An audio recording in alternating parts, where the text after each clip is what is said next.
checks and balances that will work for the collective interest of the people.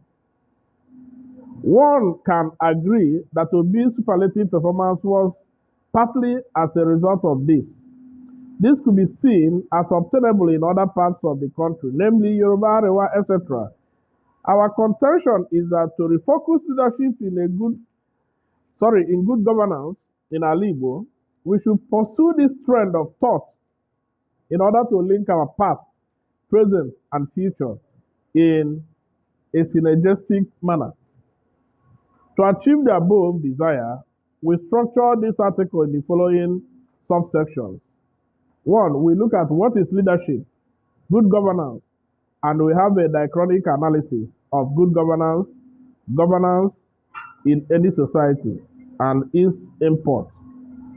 Leadership and other good governance, whether there is any nexus, all these things will be explored. Now I ask, what is leadership?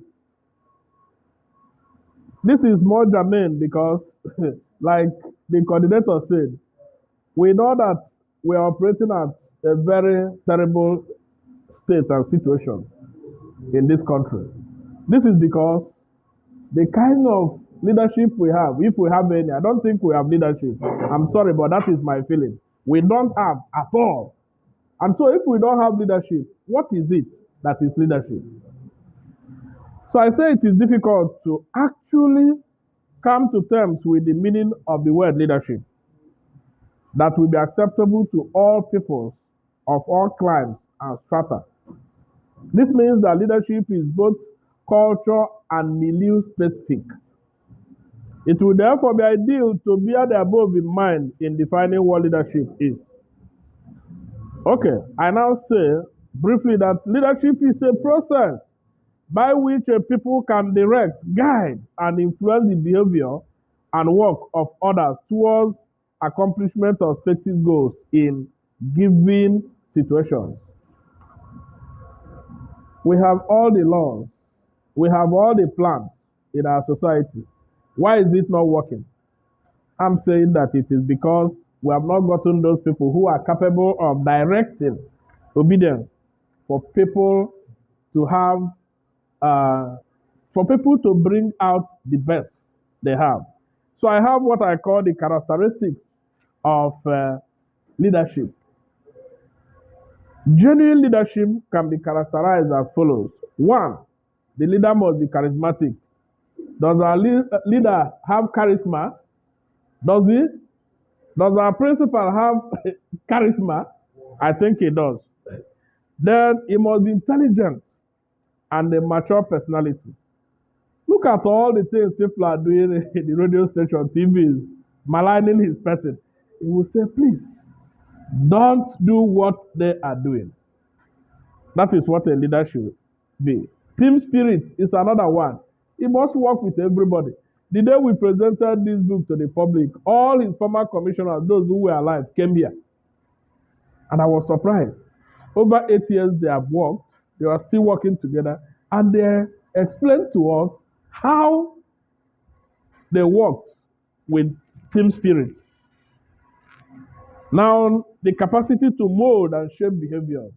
In fact, I wish, Eric, I'm surprised you didn't invite even one of those commissioners so that he will talk to us and we will see how he built them and molded their capacity.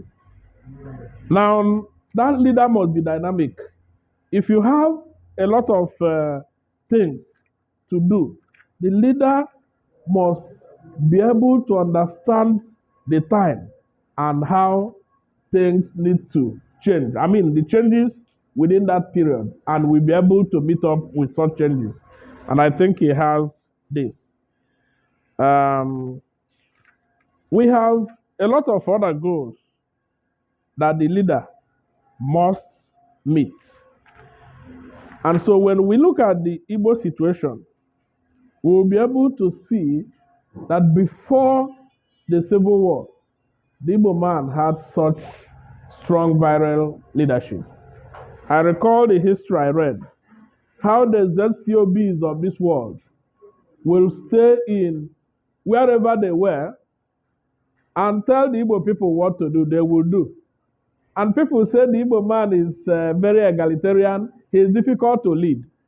I say it is not true. My experience has taught me that if you tell the Igbo man the truth, which is always what he desires, he will follow you, and even if you like, you'll be surprised. You'll be saying these people are foolish.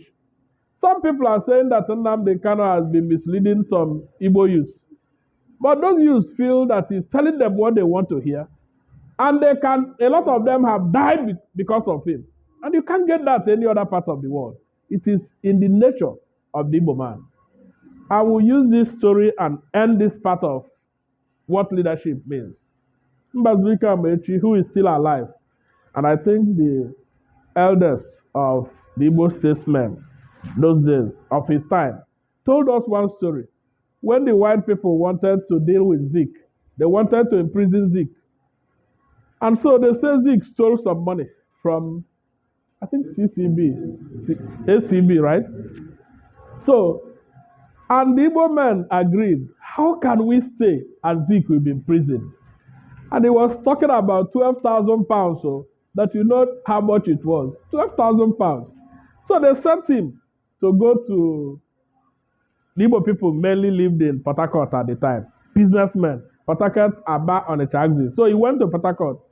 And he remained only 2 days. So he went there to talk to them. It's not now you can transfer money. He wanted that cash. And that cash must come in the front of the bank. That money that those people were going to come. So he went to Port Harcourt and then came back. Got that money and was traveling. This road we have wasn't there. This Enugu Port Harcourt Express. It was through Onitsha. And the road. So he was coming and got to Omomba. I was surprised that Omomba was as notorious as that at the time.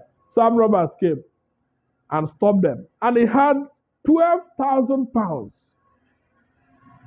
So while they were moving, the armed robbers stopped them. He came out. Ha! The leader said, why are you harassing? Don't you know him? Armed robbers so recognized the leader. That they knew, we know this man now. He said, leave him. But Ogamba Zurike, what are you doing this midnight? He said, well, the same thing you know me, trying to get the Igbo better. And explained to them, I told him I have 12,000 pounds here. He said, now, I have to enter inside the day with you. There's another one near Milky Hill. If I don't come, they will deal with you. And Mbazike told us the man guided him to Okpara, the headquarters of ACB at Okpara Square there. Okpara Avenue. He went there, kept the money in the vault, and wanted to give the man some money. The man said, you have been sacrificing for Igbo. Let it be my own sacrifice. And he left. He didn't come. Armed robber didn't come. So you can see what it means to be a leader. If you're a leader, even armed robbers will respect you in that world. Now, I look at what I call good governance. In order to appreciate good governance in P2B's administration, we need to understand what governance actually means. Governance normatively refers to the welfare in governance and improving the quality of those you are leading. It enables the government to provide equal opportunities in fair delivery of goods and services to the people. Now, why are we shouting ourselves who are under this administration?